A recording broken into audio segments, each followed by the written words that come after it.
Welcome to another round of Tuesday Night Legacy brought to you by Spellhold Games, where we get to showcase Magic's most powerful formats.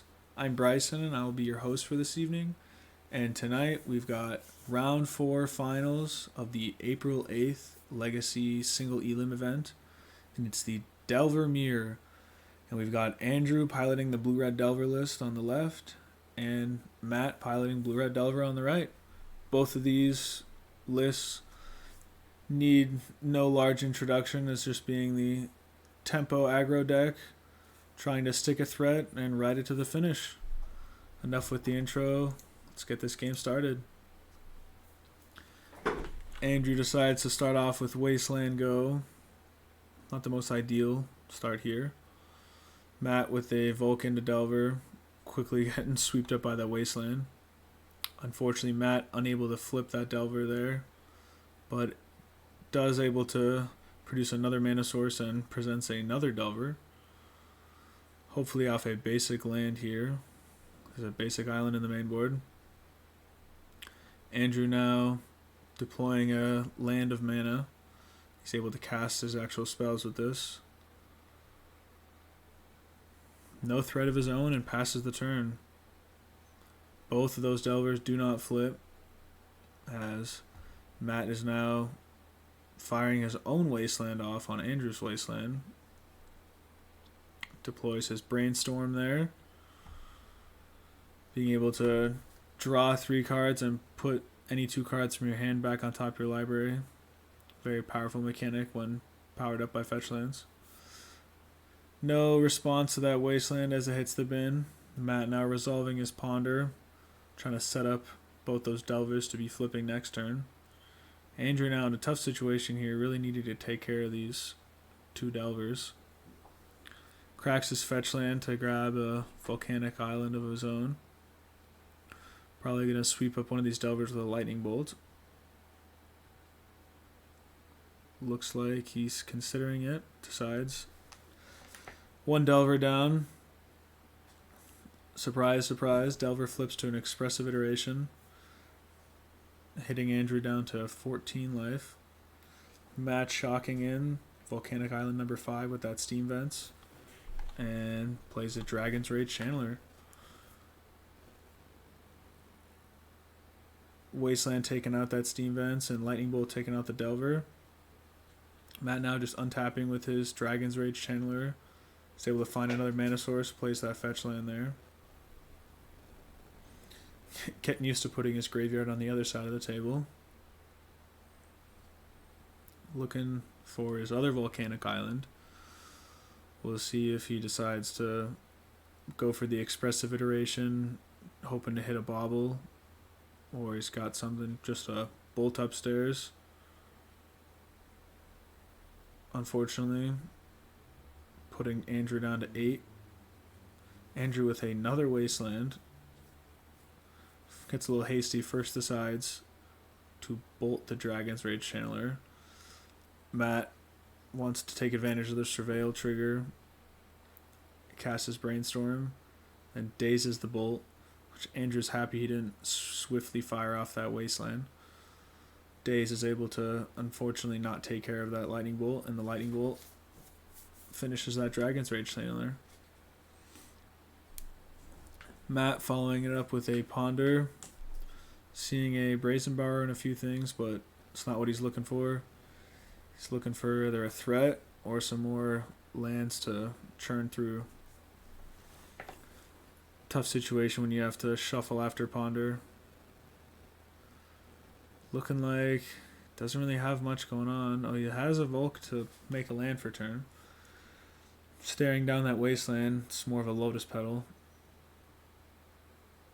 Andrew deploying a Delver of his own and taking care of that volcanic island.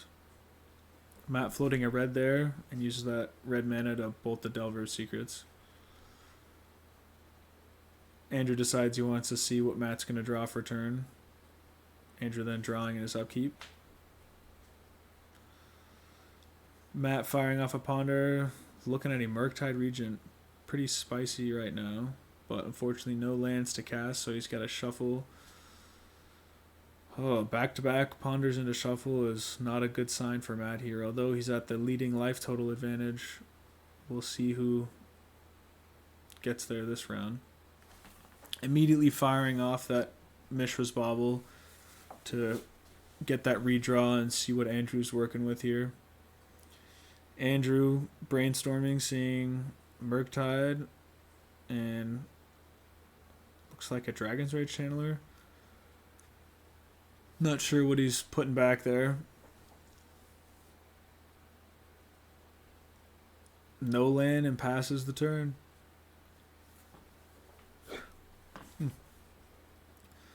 There goes Matt with a Dragon's Rage Channeler, which is wisely Force of Willed, as they're flush for answers in Andrew's hand. Doesn't want to let that Dragon's Rage Channeler hit play. There goes that third Brainstorm off from Andrew there. Really looking for another land drop or threat now. Puts back, I think, a Ponder and something else. Does have a fetch land and plays the Dragon's Rage Channeler off of Volcanic Island. Passes the turn to Matt here. Matt decides it's Murktide.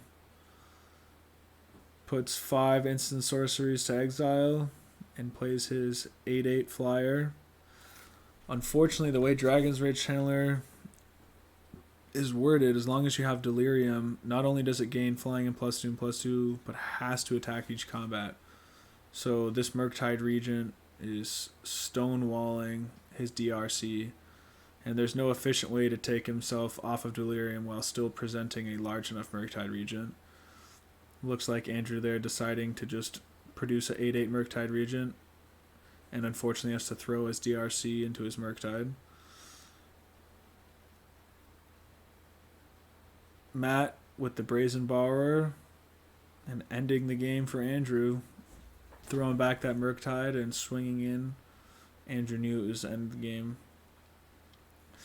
More traditional start here from Andrew, producing a color source from his first land drop. Both players land go. Matt ripping a Wasteland off top. Andrew decides to stifle the Wasteland, which prompts Matt to Pyroblast the Stifle. Stifle, legacy staple that ebbs and flows in the format. Andrew, a diehard Stifle player. Stifle allowing you to counter target activated or triggered ability. So it's countering that Wasteland, which is targeting his Volcanic Island. Andrew, not wanting to experience this tempo loss, decided to Stifle, which is now being presented with a Pyroblast. That clean 1-for-1 answer from these blue-red decks, allowing him to counter that Stifle. Andrew, I think it looks like he's going to cast a Brainstorm. I was looking for a Force of Will, or maybe more lands to know that he'll securely be able to cast spells for the next few turns. And it looks like there's Andrew resolving that Brainstorm. Seeing that Pyroblast sitting in hand, unfortunately not a Hydroblast, which would have been able to efficiently counter the Pyroblast, being a color-shifted version of Pyroblast, being able to counter or destroy target blue-red spell or permanent. Nothing from Andrew. Stack resolves. The Volcanic Island hits the bin, and it's back to Andrew. Andrew with a Ponder now. Immediately doesn't like what he sees, throws it back. And I saw a land there, so he's probably got lands in hand. So, oh, looks like he doesn't. Maybe it wasn't a land there. Unfortunately, oh, his Delver is quickly taken care of by that lightning bolt from Matt. Matt fetching with that Misty, grabbing another Volcanic Island.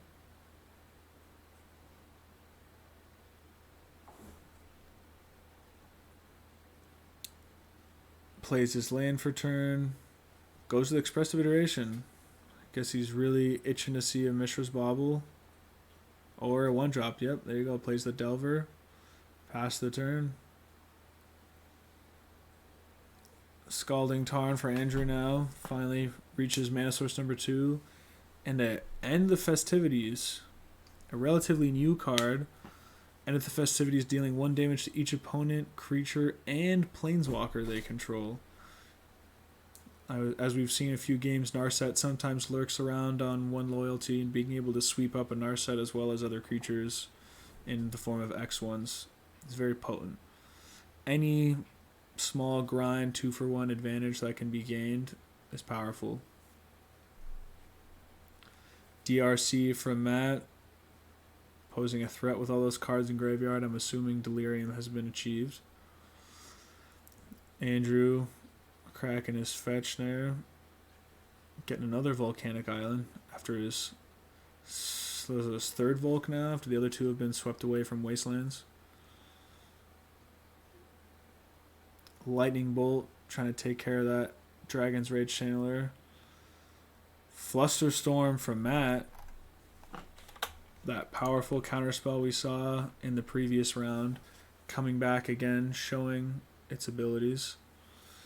Chain Lightning there from Andrew, which is the 5th Lightning Bolt in the deck, allowing him to do 3 damage to any target, as well as being able to pay double red from the opponent and make their own copy of Chain Lightning.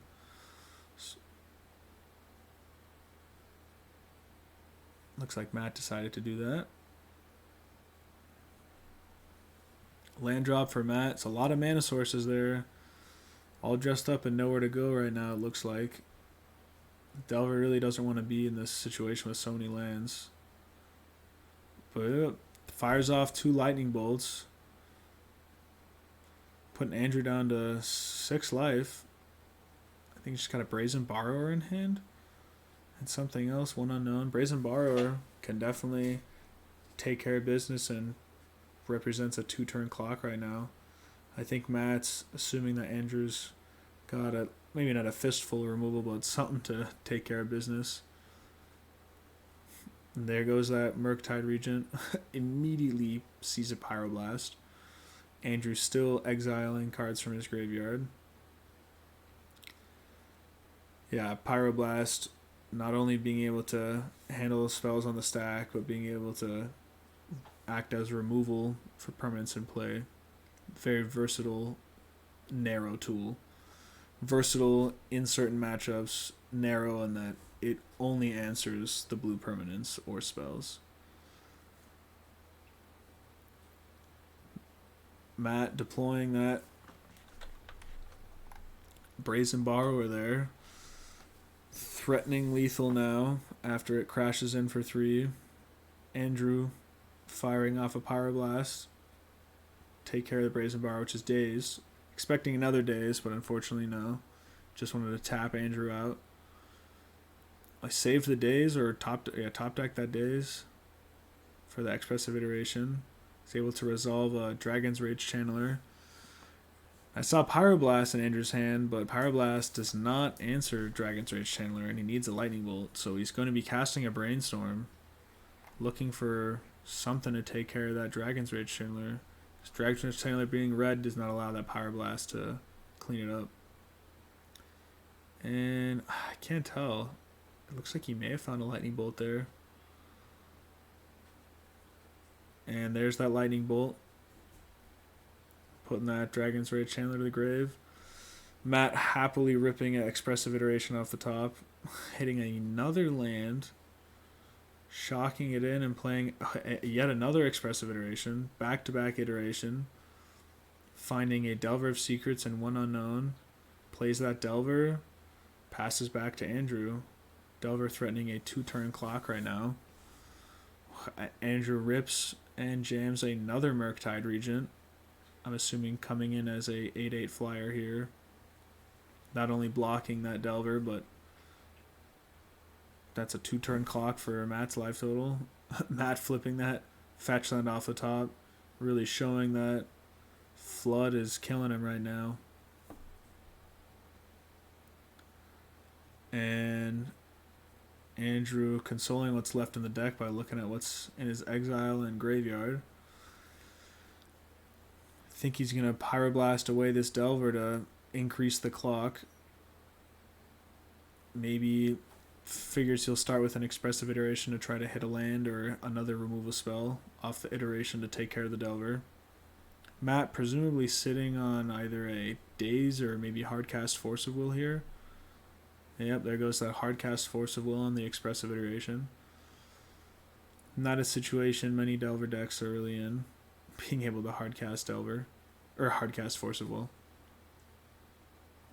And it looks like Andrew thinking about Pyroblast. There decides correct decision here, Pyroblasting the Delver, allowing that Murktide to crash in unimpeded. Swing for 8, putting Matt in range of Bolt. Matt one top deck away from taking down the event. Matt unfortunately drawing nothing. And it looks like that's the end. Both players already split before the round even started, and it was getting pretty late, so they decided to call it after that. And that finishes off the final round of the single Elim event. An amazing showcase of the most powerful deck in the most powerful format. Thanks to Spellhold for allowing us to film. And if you aren't already subscribing, make sure to subscribe and like. And if you're interested in the deck list and want to see what meta decisions both players made, feel free to check it down in the description below. And as always, thanks again, and we'll see you next time.